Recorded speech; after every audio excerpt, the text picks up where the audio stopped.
The COVID-19 pandemic has severely affected ministries and businesses around the world. Publishing houses were not exempted. We trust this webinar will help equip you, inspire and encourage you and your team as you find ways to navigate these turbulent waters of this unprecedented global crisis. We are grateful to have a powerhouse of 3 publishing leaders address this issue. They will share from their experience. They will share in about 10 minutes in this order of presentation. We have first Sinan Sweis, Director of Jabal Amman Publishers in Jordan. Then Kornel Herjeczki, CEO of Harmat Publishing House in Hungary. And third will be Mark Carpenter, CEO of Editora Mundo Cristal in Brazil. Each one will basically answer the following questions. What was the impact of the pandemic in your publishing house operations? What did you do to confront this crisis?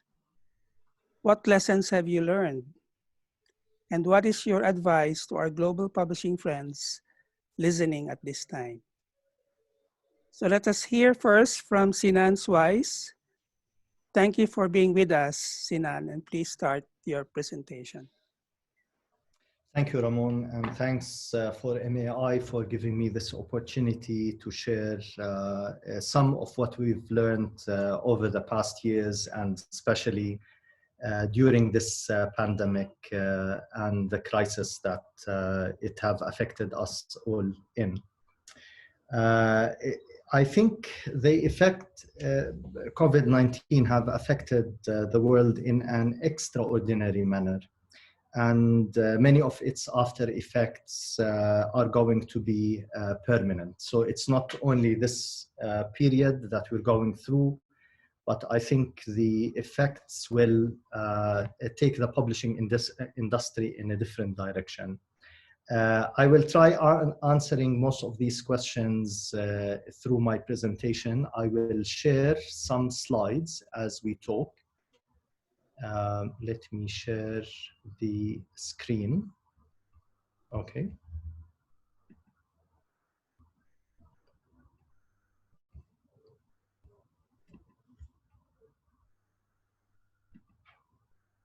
You can see my screen now. Yes. Okay. I like this quote, and I'd like to start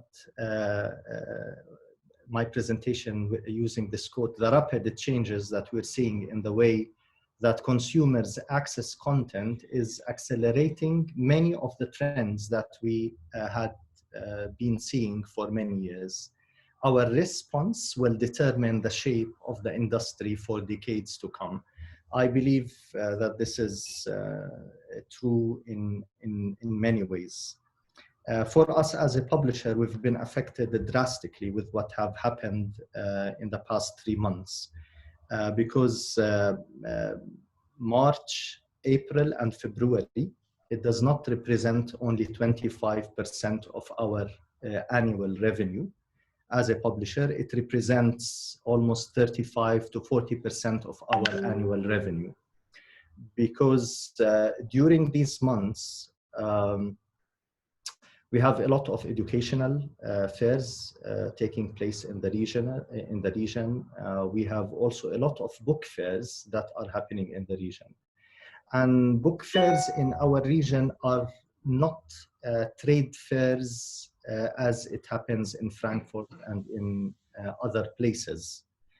So it is not about only exchanging rights, it's about direct selling to customers. And also it is a primary mean of transporting books across borders in our region. So it's due to the complexity of getting permissions, of getting books from one country to another in the Arab region, we depend heavily on book fairs to transport books across borders among these countries to save cost, and also it is a faster and more practical way. So having no book fairs happening during these 3 months have affected us drastically. How we've dealt with this crisis, I will go through the second slide. It starts with the mindset, to be frank. I think techniques could differ from one place to another. There are common techniques that could work in different territories, but each continent or each area could have their own challenges next to the challenges presented by the corona crisis or COVID-19. So I think before starting with techniques, it starts with the right mindset. For us as a publisher, we always found an opportunity in problems around us. And our business model for many years have been dependent on finding gaps or issues, problems to solve in our region, and we developed a solution for these problems. So whenever there is a challenge, there's an opportunity. So we always see the challenges as an opportunities. That drives us to innovate, that drives us to change and adapt our business model. So if you see the current crisis as a crisis and you gear all your thinking and mindset towards fighting the crisis, you will be consuming a lot of your energy in fighting this battle. Rather, if you can, if we look to this as an opportunity to reinvent, to regenerate ourselves, this will represent a lot of opportunities for us, and it will open our eyes to things that we haven't seen before. So start with the right mindset, that this is a time for us to change. This is a time for us to come up with new methods. And the book industry have proven to be resilient in the past years. Like when the ebook came to the surface some 10 years ago, that represented, or even more 15 years ago, it represented a challenge, and the audiobook in a later stage. And then all these were accommodated, and now they became as a revenue stream for the publishers. So I think the resilience that the book industry have shown in the past years give us an indicator that this is also another opportunity for us to regenerate ourselves, to recreate our business models in a way that we can accommodate this challenge in a way that is helpful for us. The second point that I'd like to shed light on, it depends on people. Grow a positive psychology among your teams. Sometimes during times of crisis, people become the first action point, laying off people, people feel threatened. People cannot be innovative and come up with solutions if they are feeling under threat, because that will represent an additional pressure on them. You will paralyze your teams if they feel pressured and under threat. So this front line, let me call it a red line, protect your people. And like when we were in the UAE, we returned from a competition there. We won as the first best educational app. A week later, the discussion started internally in my country about the lockdown. The first thing I've discussed with our financial director, I told him, I want the salaries before we go on lockdown. I want the salaries to be in their bank accounts. That was around mid of March. We went on full lockdown on the 18th of March. So their salaries were, because it quieted their fears that your salaries were paid, we're not waiting till end of the month, so relax. I want you to channel your energy towards coming up with creative solutions to this present crisis. So protect your team, spread a positive environment of motivation in the company, because you will need your team to find and come up with solutions for the present crisis. Third thing that I'd like to speak about, we need always to think of a two-sided response, a short-term one and a long-term one. In many cases, we always think about the short term and we gear all our energy towards fighting the current crisis. This drains us, and our creative energy should be also strategized towards the future. So anything that we need to think about now should take into consideration cash flow, because cash flow is the current short-term battle, but we should be observant and careful of the long-term strategies, because as a company, we've done a lot of good things during this crisis, just to illustrate how we've dealt with that. Because of the cancellation of all the book fairs at this time, and this brings in a good percentage of our revenue, we came up with a virtual book fair experience to compensate for the cancellation of the book fairs that happened during these 3 months. The idea behind this is to challenge our team to come up with solutions, also to generate some immediate cash flow, because we need cash flow. And this have been very successful. It started with the question, okay, why do people go to book fairs? So we figured out through this discussion what are the values that people are looking for. And we thought, can we provide these values through a virtual experience? So we designed a virtual book fair experience that compensated for people going to actual book fairs, and that have been very successful in the media, successful also in generating immediate income for the company. And several other publishers in the region wrote to us asking if they can also join this initiative. On the other hand, we have a digital reading platform. So we offered free accounts to schools to use till end of this school semester. The result that we had doubled almost the number of schools subscribed to our platform. So we had like 100% growth. So we need to think about the revenue streams. There are things that can bring immediate revenue, so we need to capitalize on these. But at the same time, we need to think about the future, because we shouldn't think only about the immediate actions, but also the long-term actions. And what we're reaping now, that we have also a digital learning platform, it is not a sudden thing, but it was thought of a few years back. So now we're reaping the results of what we've strategized from before. So deal with the immediate, which is the cash flow, but also think about the future.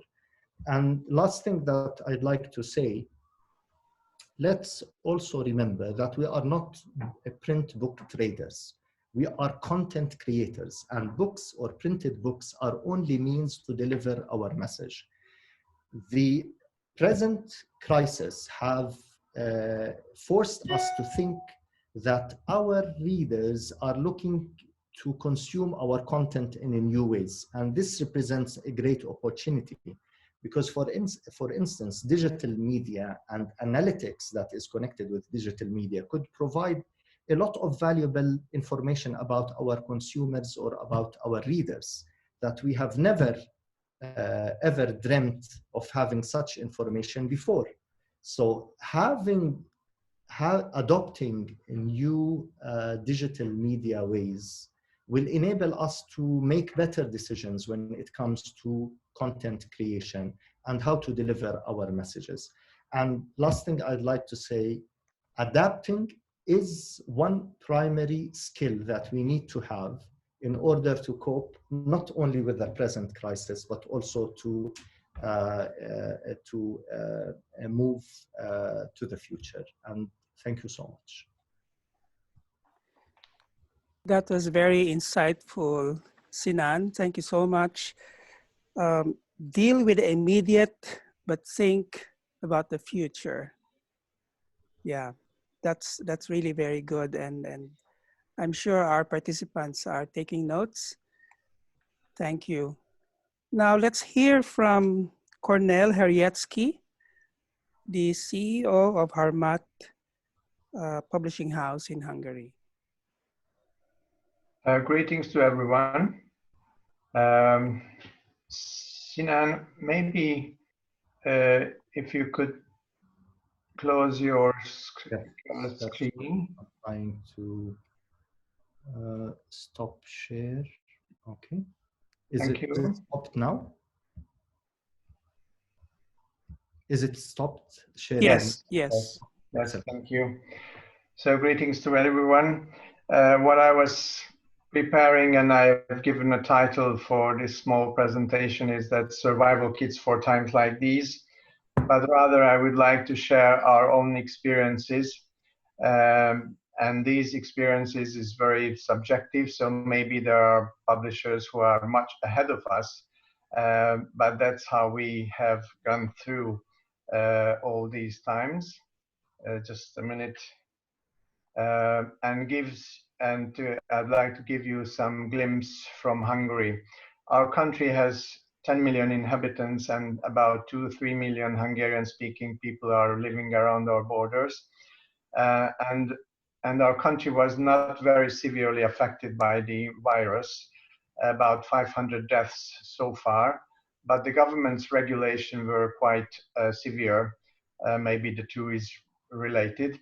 But anyway, I would like to share you what we experienced during this time.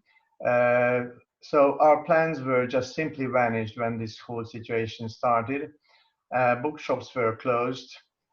We got into financial difficulty, not only ourselves, but also society. People were losing jobs.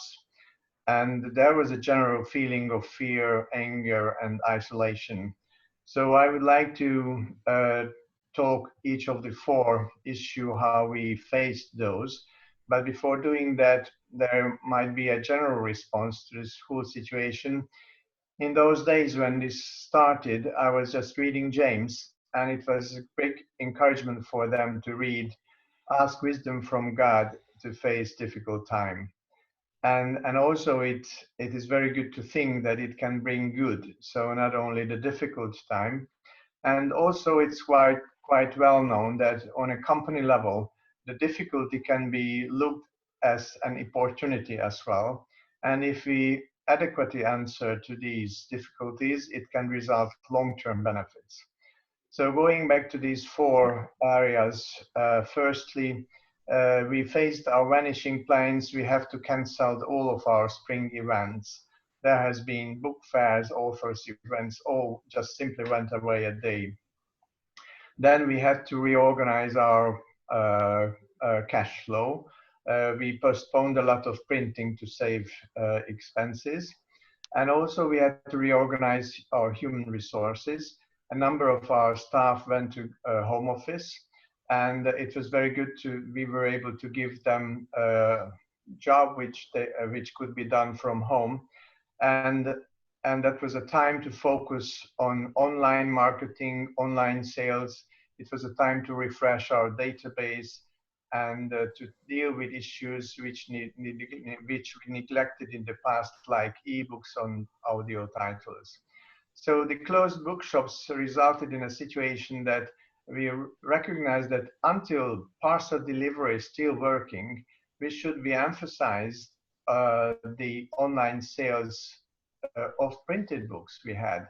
And maybe just to prepare a second stage when parcel delivery is not working or bookshops are closed, then the emphasis could come on ebooks and audio titles. In Hungary, the second stage didn't come, so we are very fortunate. So our experience was for this time to give a big emphasis on online sales. We identified two areas of development: is how to reach our potential readers, and also we decided not to emphasize only just selling for them, but offering them some sort of solution for those themes they are dealing with.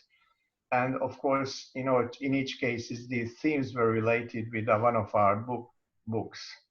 And the other areas to give an infrastructure for that, how they can purchase and how do they receive the title. So reaching our potential readers, of course, social media became very important.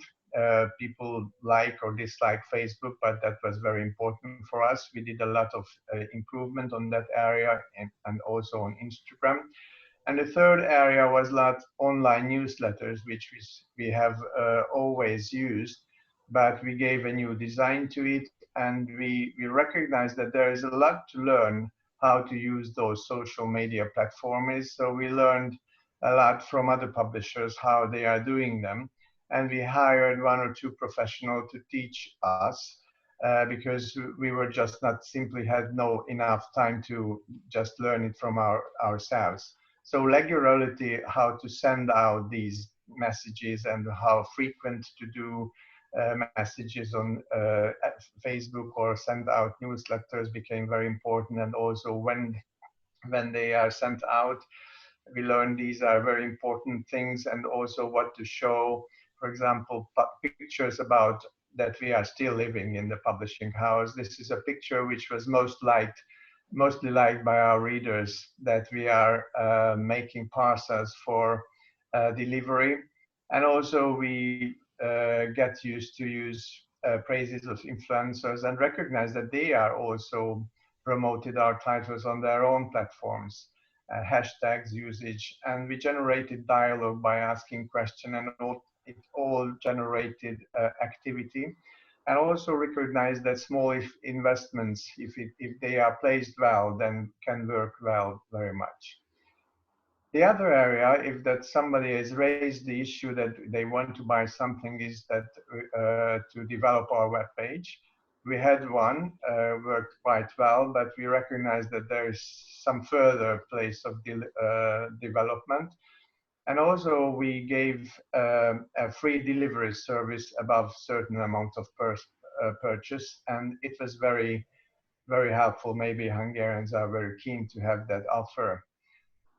Then the third area of financial difficulty, it had a cash flow situation. We recognize that profit now in this crisis situation is maybe secondary to general cash flow. So we gave what we usually do not give, and up to 80% discount to special books, and it triggered a lot of sales, and it worked very well. And the general feeling of fear. So we recognize there is a new title out of the public by John Lennox, and we were publishing this book within 21 days, both in print and in ebook and audio titles, which was not a business activity rather than a message activity, that this situation also can draw our attention to God. And that was very important, to give something new, even in those years and also in those days. And also it was a very important thing, or at least I find that, to do it internally. So we tried to take care of each other, enhance internal communication, prayer, and we introduced new ways of communication. We have never been doing so many people home office. So sometimes I gave video messages, which is normal by now, but in those days it was quite new to many of us. So answering to Ramon's questions, what are the lessons we have learned through these? A fresh understanding how much we depend on God. Then time factor is very important to make quick decisions, especially as we manage cash flow. Teamwork is crucial, and communication is crucial. If it's in a bad shape, then when crisis come, it's maybe too late to deal with it. So it's very big lesson we learned.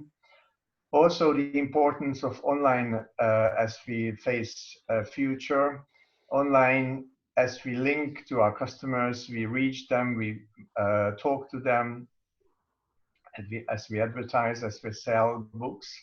And we had an experience that at no earlier time we were able to publish a book in 3 weeks, but this situation forced us to do so. And we are very thankful that we survived so far, and we were able to keep all of our employees. So going to the issue, what advice I would give, I don't think we are very much advice, but listing those which were important for us is just simply go and ask wisdom from God how to do in that actual situation. Also very important, ask for specialist help. There's no time to learn everything from the beginning. And it's very important to learn from others. We have learned a lot from other secular publishers, how do they do things, and other Christian publishers. Time factor became very important, teamwork, the importance of online and the long-term planning of making a very important part of our activity, the online, which makes possible to develop direct connections to our reader. So that's all. Thank you for listening, and may God help us all to grow into maturity and perseverance as we fulfill our calling. And I'm saying it not only in my name, but it's really a sort of teamwork we have done. Our marketing team, sales team, editorial production team, all is involved. So thank you for listening, and may God bless you. Bye-bye. Thank you so much, Kornel. That was really very encouraging. And God has blessed you and helped you survive, but also grow, even in the midst of the crisis. So I'm sure our participants would like to ask questions, but we will reserve your questions towards the end. And now we will hear from Mark Carpenter, CEO of Editora Mundo Cristal in Brazil. Mark?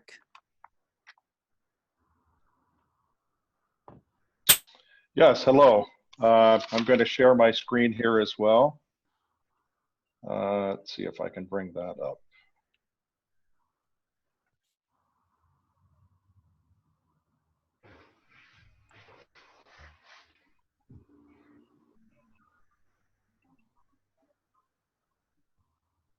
Okay, do you see the screen?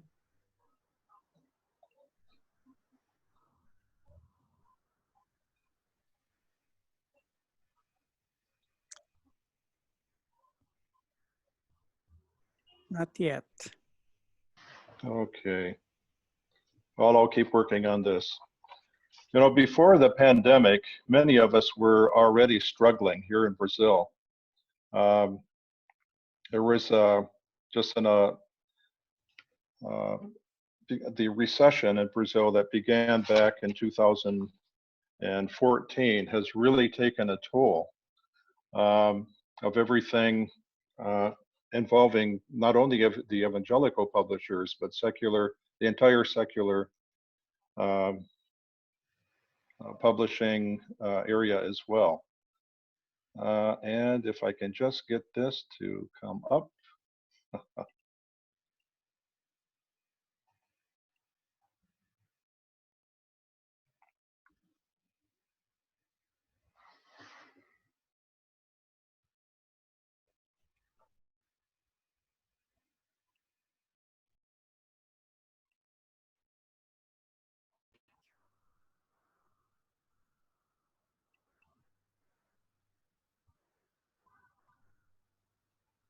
Yeah, for some reason I'm having some trouble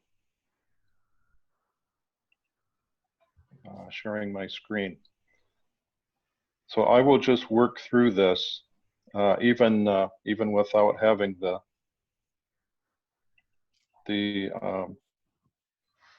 PowerPoint there for you to see.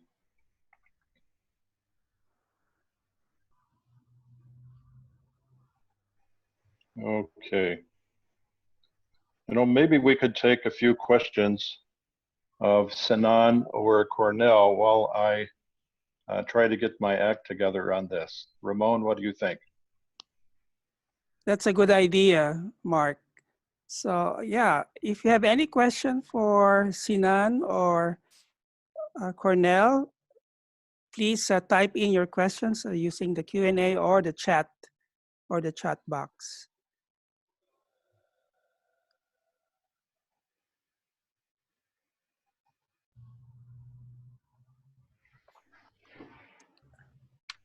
From the two previous presentations, I gather that the mindset is very important. How you view the crisis. Do you see it as an opportunity to re-engineer yourself, to improve yourself, and not to be that you're all locked down and not doing anything. So that was really very good. Sinan, can you tell us a little more about the digital reading platform you mentioned? That's from John. You know, in our company, we have 3 lines for our revenue. And one of these lines is basically a digital reading platform. It's B2B, business to business currently. We have schools can subscribe. Before the crisis, we had schools subscribed from 11 or 12 countries. Now we have schools subscribed from 20 countries. We have content not only from our content, but we have also content from other publishers. It's a reading management system where schools could track progress of their students. They can see their reading level and they can move from one reading level to another. So during the time of the crisis, since the schools were not functioning, we've seen a surge in the need for digital resources that parents and schools could use from home. So it was in favor of what we have. And it had really helped us. Like, the print side of our business have been affected drastically. But on the other hand, the digital side of our business have grown significantly during the past 3 months. Thank you. Thank you, Sinan. Was that the Kutubee app that you were sharing? Maybe we could learn more about that later. So thank you. Now, I think Mark is ready with his slides. Yes, I am. Okay. I had inadvertently closed this file before the Zoom meeting started, so I apologize for that. Well, like I was beginning to say, before the pandemic itself, publishers here in Brazil were already struggling because of the recent recession that had deeply affected the Brazilian economy, with closing bookstores, with distribution challenges, and competition for the time of our readers. And the pandemic has now forced us to put this all into context. And we are literally now in survival mode. All publishers that I've been speaking with over the last couple of months are very concerned about the future. I feel like we're forced back to our basic understanding of what we are all about. We're forced back to our mission statements, our goals, our budgets, our strategies and tactics. What is the future going to look like? I resonate very much with what Sinan says in terms of what the future is going to look like, how we can reinvent ourselves for new reality. Because I have the strong impression that when this pandemic passes, we're not going to simply go back to the way things were before. And here are a few things that we're doing at Mundo Cristão as we rethink everything. First of all, it was like Sinan, I was happy to hear Sinan and Kornel mention the importance of taking care of your employees. So this was the foremost. It was interesting because we had just just 2 days before we locked down, we held our annual employees retreat. So we had a day long together, and the theme that we had a special speaker come in and speak to us about was empathy, the necessity for being empathetic, not only with colleagues, but with our customers as well. So that's one thing that we determined to do right from the very beginning, was keep employees on staff as possible and reduce the anxiety so that they would be able to proceed with doing their jobs, providing protection and safety, and also providing access to tools and resources for remote work. So we already had a good VPN system in place so that all of our employees could take their laptops, go home. We helped some of the employees increase their internet speed at home and provided them with other resources so that they could work remotely without any sorts of problems. And I would say what's important at this point also is to bless them with good leadership. Not only recognize their work perhaps even more frequently than you do in the past, but just simply cover them in prayer and make sure that they are emotionally well and motivated and inspired to continue doing their work. The other thing that we discovered, and of course this should be a part of any publisher's work on an ongoing basis, is the importance of listening to our readers.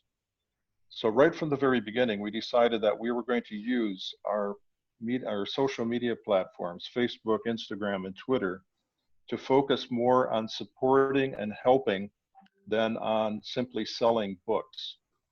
So we help them with ideas for best technology for broadcasting services from their churches, how to deal with depression at home, dealing with children at home, and all sorts of other things like that. Sort of a soft sell approach so that they would see Mundo Cristão as becoming more indispensable to them as Christians at home dealing with the pandemic. So that's what our focus was, in using social media to inform, to train, and to inspire, not necessarily to sell. We began also partnering with outside blogs and podcasts and websites where we could bring in some of our authors, some of our content, some of our new releases to complement the work that they were already doing with some of our own content. And we felt that we need to pay specific attention, not only in the communications and promotion departments, but the editorial and production departments as well. Key in on an understanding of what our readers' changing needs are. As we move forward with our editorial plans, we're going to need to be completely aware of what readers are prioritizing at this point. So it's much more about responding to those changing needs than simply putting together our publishing program on a more systematic way. And so make yourself, I would say, an indispensable resource to your readers, to your network of distributors. At the same time, we decided to invest a lot in our e-commerce. We had just back in July of 2019, we had launched our new e-commerce site. And it was amazing to see how this absolutely exploded over the last 2 or 3 months.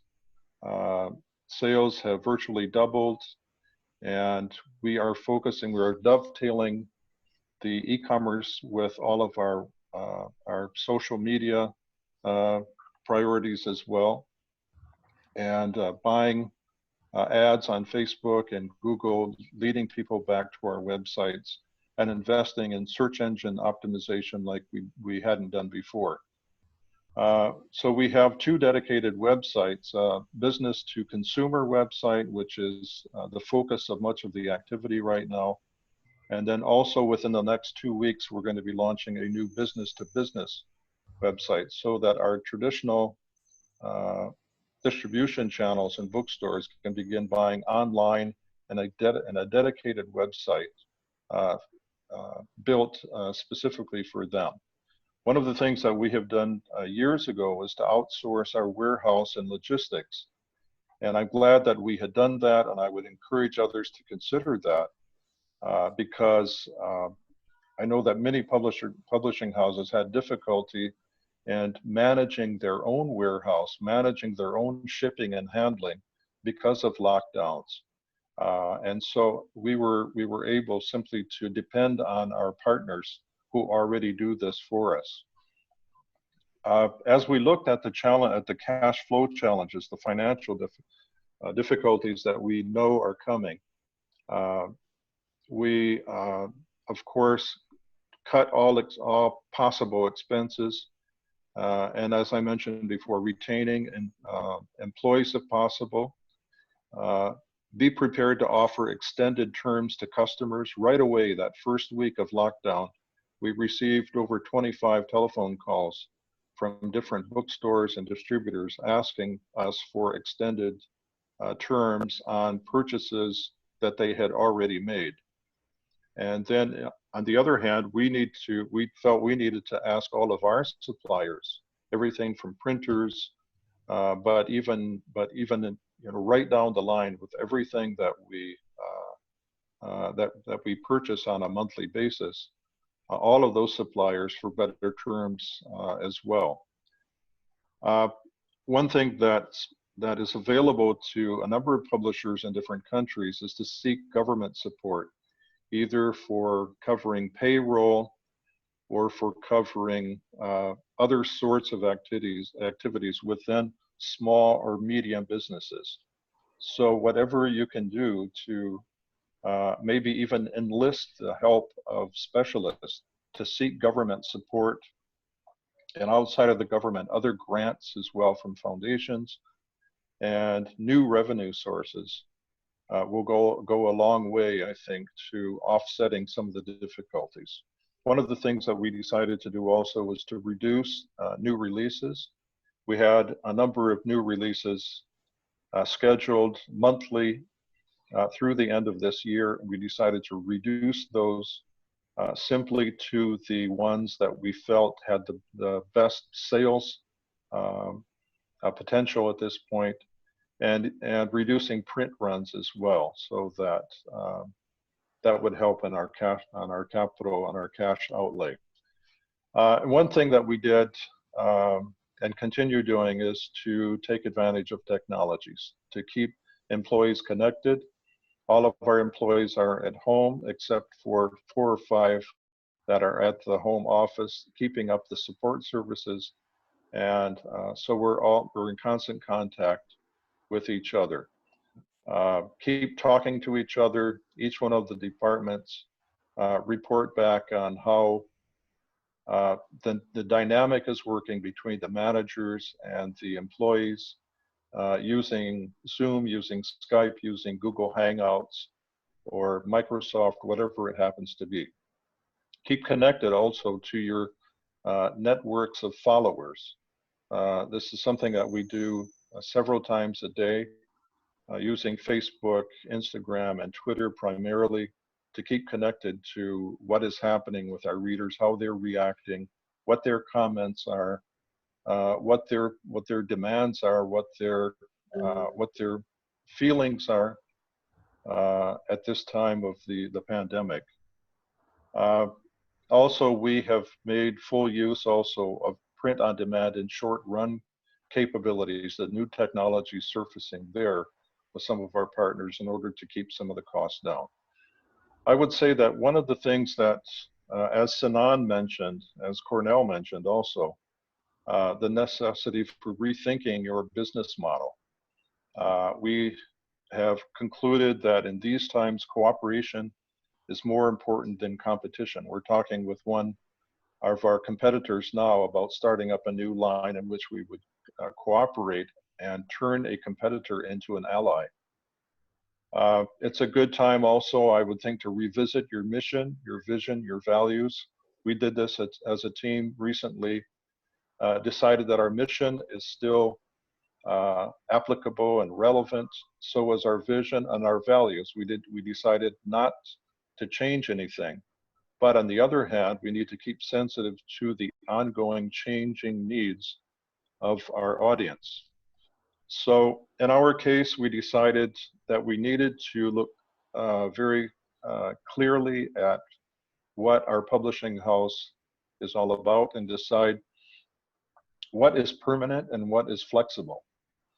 Our mission on one hand may be permanent, but the way we carry it out may change, it may be flexible, may need to be flexible. The skills that we have, the collective skills that all of our employees represent are the same, but the way that we use them and the way that we augment and complement them by investing in training and so forth, that can all change. Our readers and the people in our network are permanent, but their needs are changing as well. We depend on our employees and our board and even our constituency and stakeholders to help us create the new normal. So I would say, and I've said this to our staff, let's not automatically return to old assumptions and routines. What is the crisis teaching us? How can we reinvent ourselves to be even more relevant to our public in the future? The new normal is not a threat. It's a promise and a challenge that can transform us. So thank you. Just in a nutshell, that's basically what we have been thinking about, what we've been implementing, and I look forward to hearing more from some of you as well. Thank you. Thank you, Mark. I think what is common to our three speakers is this crisis has forced us, the publishing houses, to go back and revisit your mission and vision statements, to go back to the very essence of who you are and what you are about. And yeah, thank you for that. We do have questions here from Anthony Harrop for Kornel. You spoke about getting help from professionals. Were these professionals you already had contact with? If not, how did you find them? Now I'm thinking especially two-person. Our marketing director just recognized that in her neighborhood there are certain people who are just having special knowledge on that area, and that it's just simply started like that. At other cases, we just started looking at other publishers, or maybe not publishers, but who are good on online, and ask people around us whether they could suggest us some people from whom we can learn. And that's how it came. And we have chosen two people, and we work with them so far. Thank you. Thank you, Kornel. Eva Christiaman is asking, any of you using video storytelling for a strategy in marketing? Video storytelling. Sinan, your Kutubee, that's video, right? No, it's not video, it's ebooks. It's ebooks, okay. Ebooks. Mm-hmm. But during the virtual book fair that we had, during some of the morning sessions, we cooperated with some of the authors to do storytelling.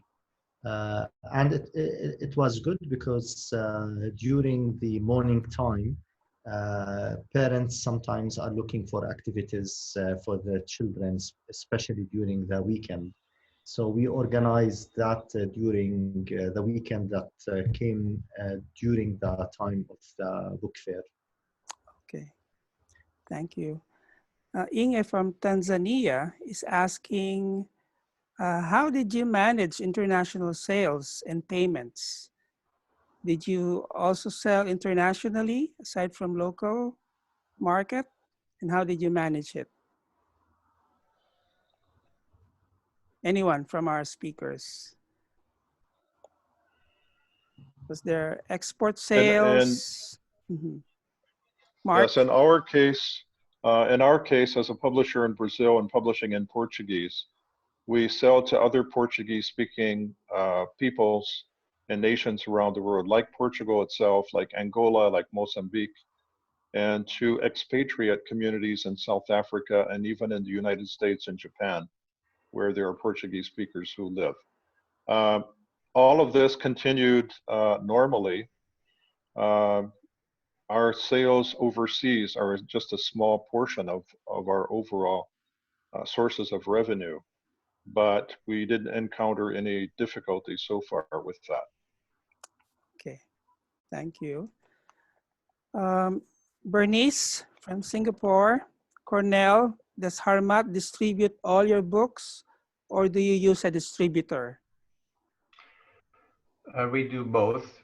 We distribute our books directly to customers, but we use distributors, bookshops, church managers, secular bookshops, and our laws allow us to decide special prices for books, especially if they are old ones. So the 80% discounts were just on a very limited number of titles, maybe a dozen or up to 20. For some reason, we had a greater number on stock, but they were good books. And just we agreed earlier on with some of our Christian distributor partners that if they want to buy, they are also receiving a very special discount. So in that way, we are not destroying their activity. But to be honest, they didn't show much activity over this period. But this was very helpful because people started to coming and maybe they bought one or two titles of this cheap one, but they recognize that there are so many other titles and they have chosen a much bigger proportion. So that was a good way to introduce the other books, aside Yes, from, yes, for aside sure. from those that are on 80% discount. Yes. Okay. So a comment from Jerry Davy. So nice to hear from you, gentlemen, and to see how God is giving innovative ideas to deal with the lockdown and keeping the world of Christian literature alive. So thank you for that comment, Jerry. David Waweru of Kenya. Mark, it's interesting to hear about Mundo Cristao's cooperation with a competitor. At what level or levels is this partnership? What risks? How did you handle revenue share? What risks do you foresee and how are you mitigating them? Okay, thank you, David. Nice to hear from you. We're in the process right now of negotiating some of these terms, so I can't share completely and openly at this point. Basically, we are talking with somebody, since we are a Bible club, we publish Bibles in addition to books. We are dealing with one of Brazil's largest Bible printers and distributors to begin working with one of our proprietary products in order to produce a large, low-cost edition that they would add to their product line. So instead of in the marketplace being seen as a competitor to what our plans are, the fact that they were using our translation would means that they would become an ally in our goal of amplifying distribution of this particular translation around the country. So the revenue share is a combination of royalties and payment for printing. And we expect this to be very, very beneficial for our readers, for the church in Brazil, because the translation will be available to them at a much lower cost. Thank you, Mark. Just the mindset of fostering cooperation with a competitor, an ally, rather than be so competitive and cutting into each other, but find ways to work together. So thank you for that. May I Yes. comment on that? Yes, please, Kornel. What I find very useful in the past, but also nowadays, that we try to see segments of our sales activity. And if it's possible, sometimes we do books together with other denominational publisher. Mm-hmm. So, for example, our most recent book was done together with a Catholic publisher. And with that, we are able to get more in depth into their own particular readership. And we completely agree on the topic. It's a life story of someone who was an alcoholic. And so it helps us to reach other areas of sales, and also helps us to cut direct expenses in the beginning. Very good. Thank you, Kornel. It's nice to hear from Sosan. Thank you for sending in your question. For Sinan, this is Sosan from Lebanon. You spoke about some empowerment in the digital academic curriculum. How do you evaluate the digital and ebook sales regarding the Christian books? So is digital ebook sales picking up? Are they increasing in sales? I think the journey is too short now to make a judgment, but I can tell that when it comes to academic content, publishers who have academic content, that's not us, we don't have academic content. They have an opportunity because universities, seminaries, schools, or whatsoever, they are in need for distance learning solutions, content. So this is the right time for people who have content in that field. As for ebook sales, we've seen significant growth over the past 3 months because people were looking for a better economical option to save the cost of shipping. So everybody was forced to look for digital means, like if that have been probably two years before, people are more reluctant. Now everybody is forced to look for new ways to consume content, and digital means is the most affordable and fastest and easiest. So we've seen a significant growth in ebook sales, but the numbers are still very small in our region. So you cannot consider that as a replacement for the print sales. It can be a supporting source of income, not a replacement for a while, until probably a bigger shift would happen in a later stage. So in addition to, and not to replace the print sales. Yes. So making it available digitally as well. At this moment, we need to think of these options as supplementary additional resources. It's 5 o'clock. But in our region, it would take it's a slower pace. COVID-19 have forced a faster shift into digital means, but yet there is still quite a reasonable dependence on print books at the moment. Yes, thank you.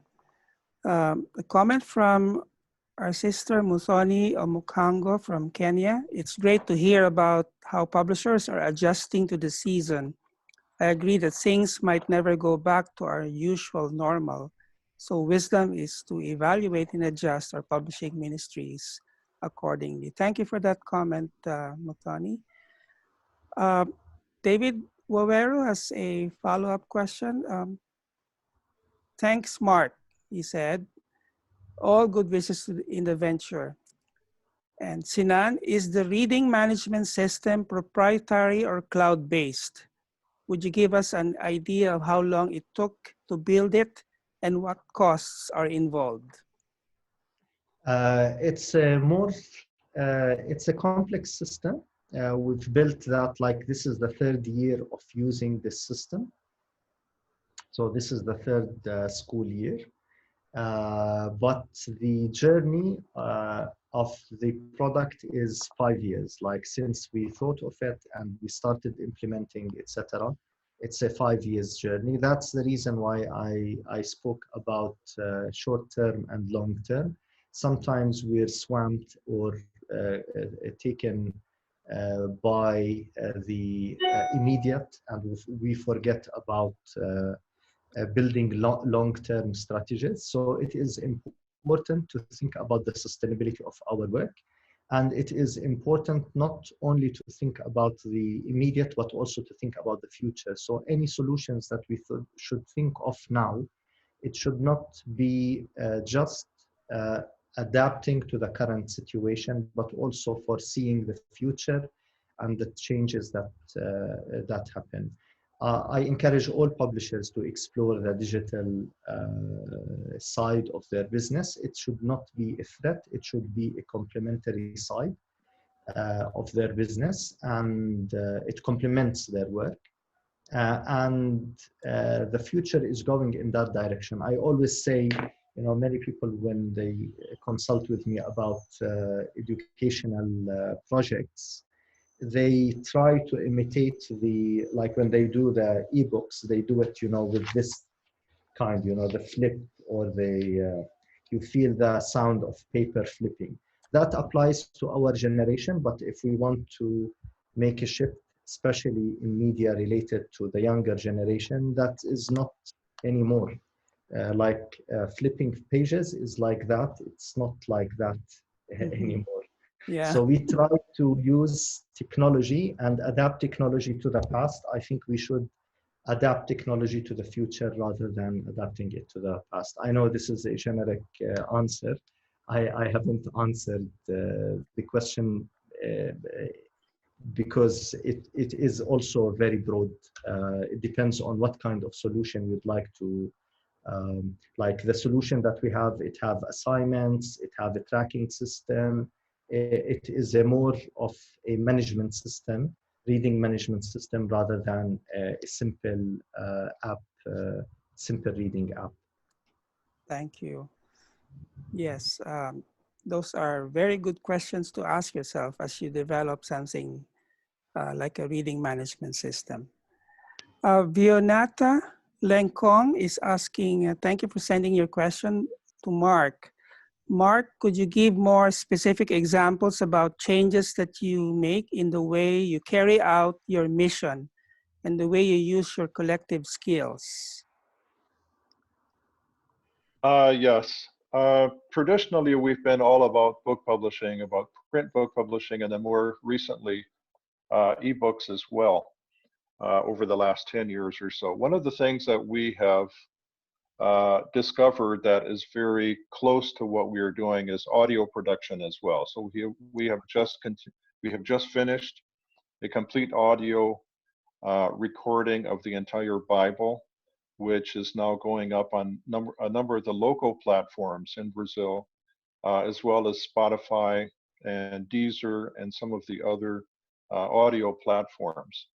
So this is we're very surprised at how many people are using audio now during the pandemic, during home isolation and sheltering at home, how popular audio has become. So it's just one more way of carrying out our mission of transforming lives.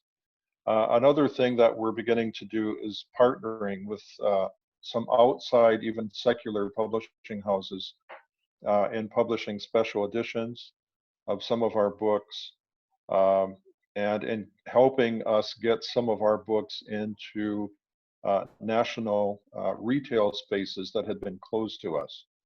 Another product that we have that we're working on now is something that's new to us in partnering with a Catholic publisher and taking our own translation and adding the deuterocanonical books and partnering with a Catholic publisher to take this to the Catholic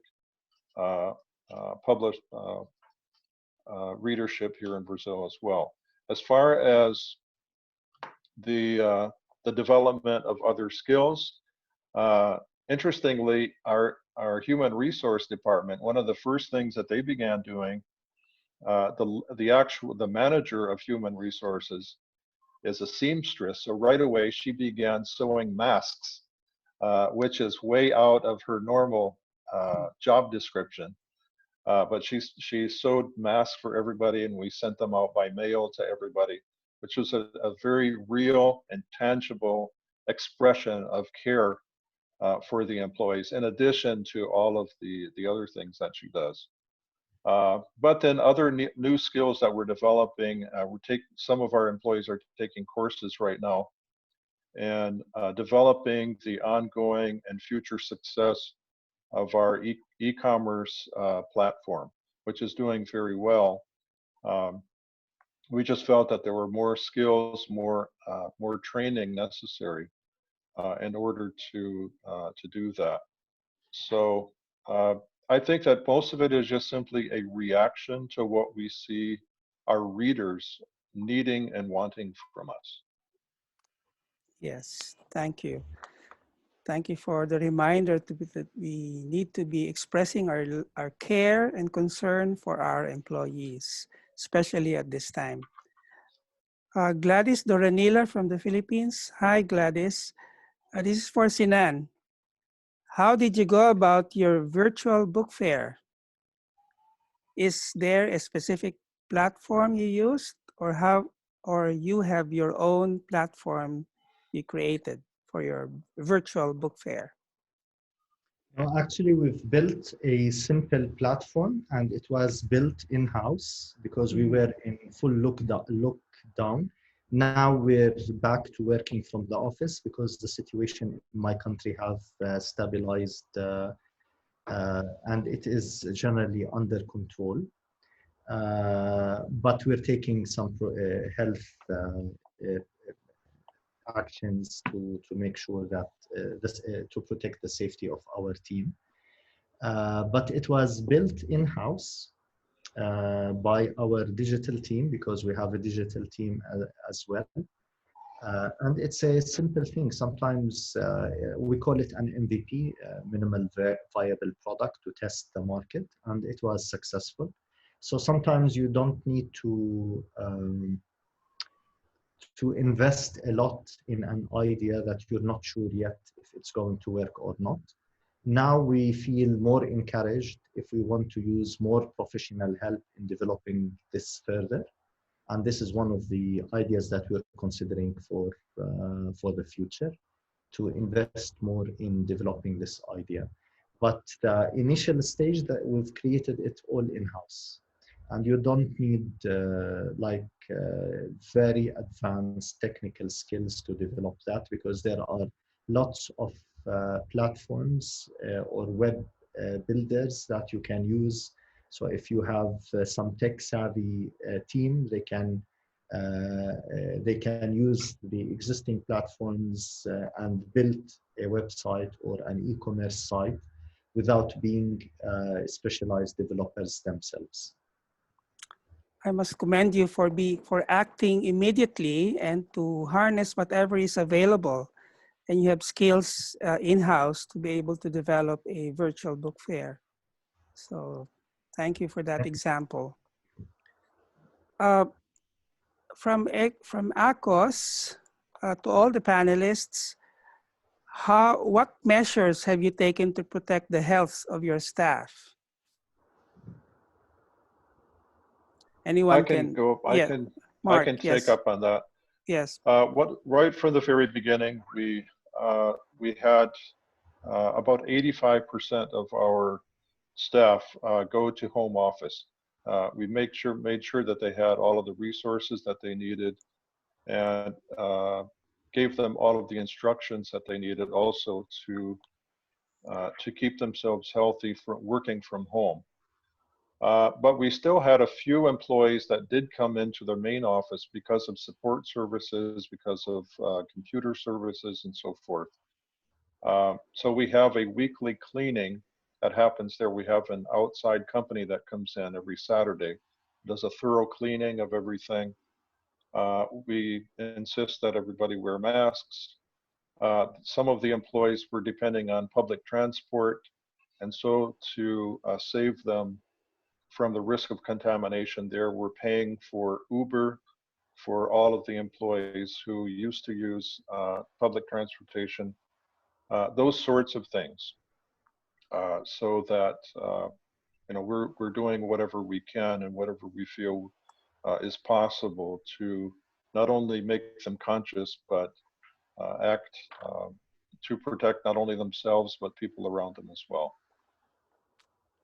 Thank you. Others would like to answer that? The two others. Very similar to us, who is everybody who is possible works from home, so home office started, and those who are dealing with customers are in the office, but everybody is wearing a mask if they are close. And although we opened up the office for outside buyers, but only for who ordered on the internet earlier, and we put hand washers in it, and also help with transportation. That's what we do. Taking all precautionary measures. Yes. Sinan, there's a follow-up question from Muthoni. Do you have a link to the virtual book fair that happened for their learning purpose, for our learning purposes, if they could see the virtual book fair, if you have a link to that? Okay. The link is, I'll type it here. It's virtual JAP. Okay. In the chat. Okay.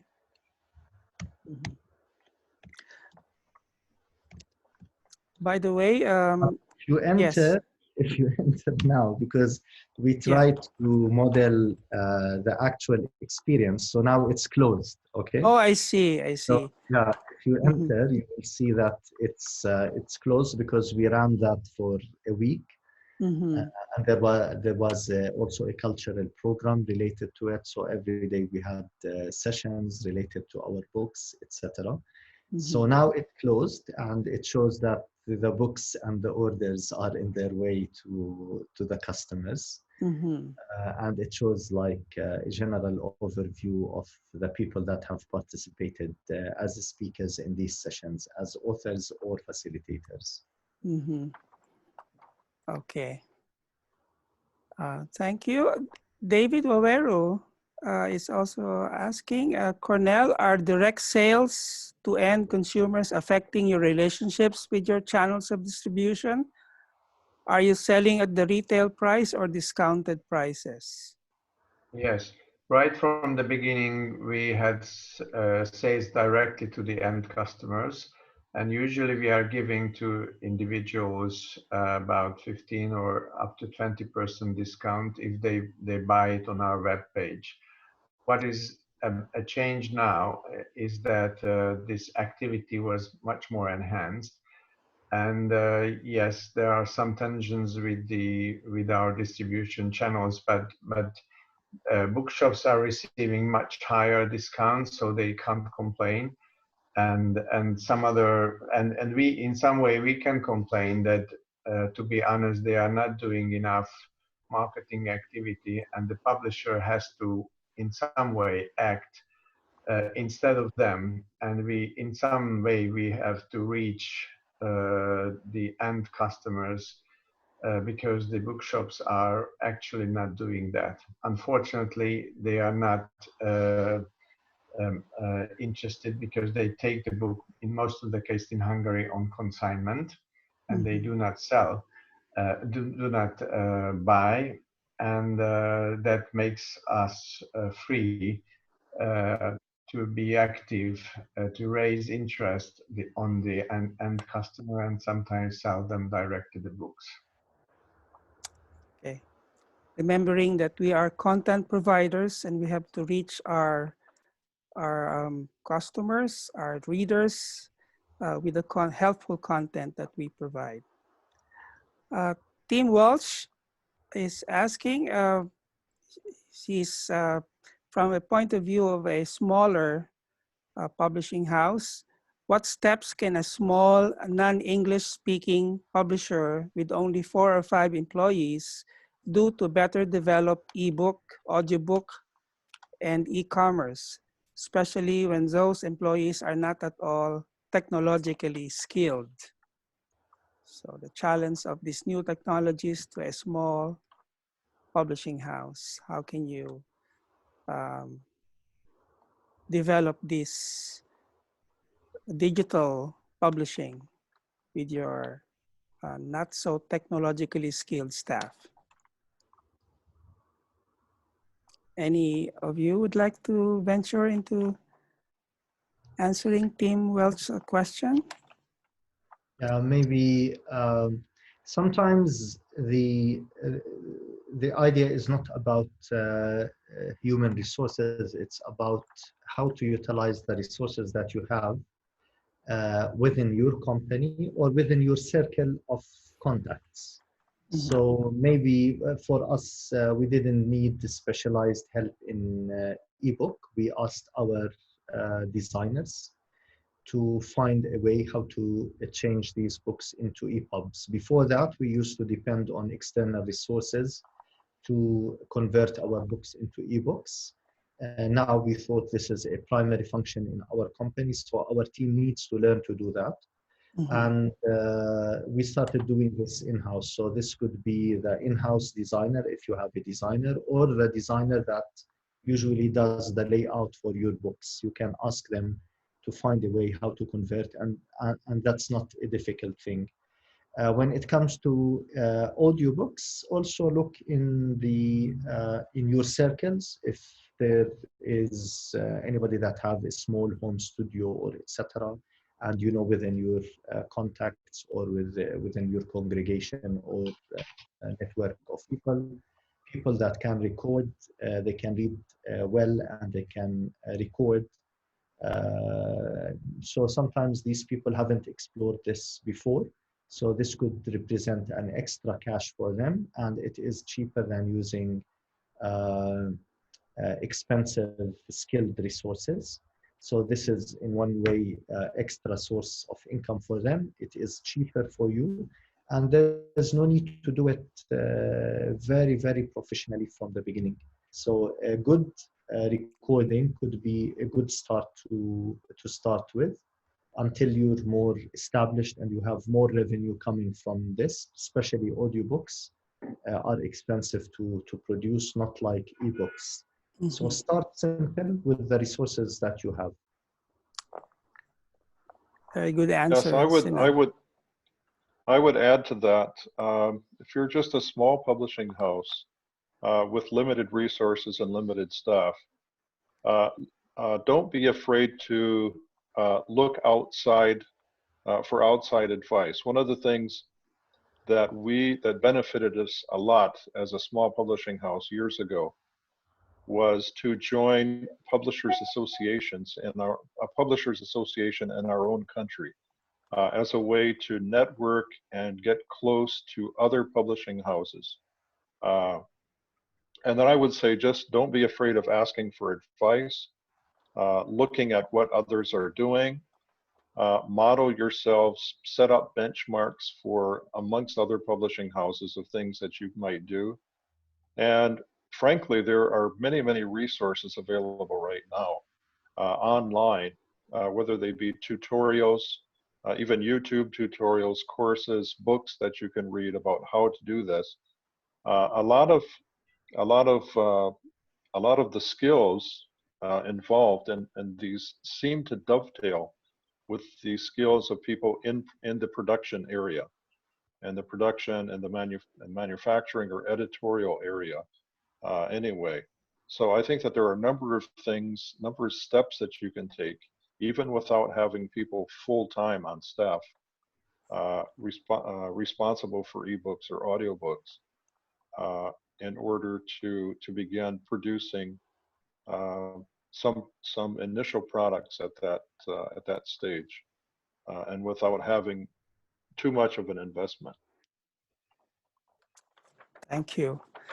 Okay, I think we've answered all of our questions from our participants. We would like again to thank our panel of speakers, Sinan Sweis, Kornel Herjeczki, and Mark Carpenter.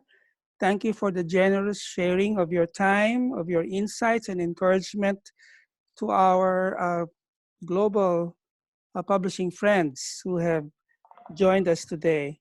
This has been such a blessing.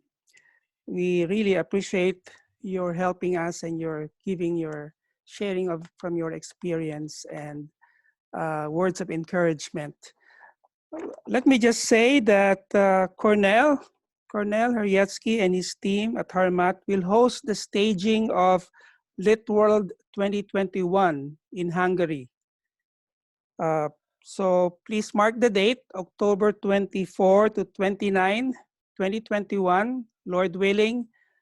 It will not be an online event, but God permitting, we will have a face-to-face Lit World in October 24 to 29, 2021 in Hungary. Thank you, Kornel, and your team again in advance for helping us stage the Lit World next year. Welcome. Yes. This is an encouragement to all of our participants. If you have been encouraged and you've been blessed by MAI webinars, we would like to ask you to support the airing of now our twice a month webinar. If you've been blessed by this webinar, perhaps you could consider giving a financial gift. Any amount is greatly appreciated. So please go to litworld.org, LITT world.org, and click on donate button. Thank you so much, and God bless you all. Take care, stay safe, and we hope to see you again in our future webinars. Thank you again to our panel of speakers. Thank you, Ramon. Thank you, everyone. Bye-bye. Thank you, Ramon. Yes, Thank you. you're welcome. Bye. Thank you so much.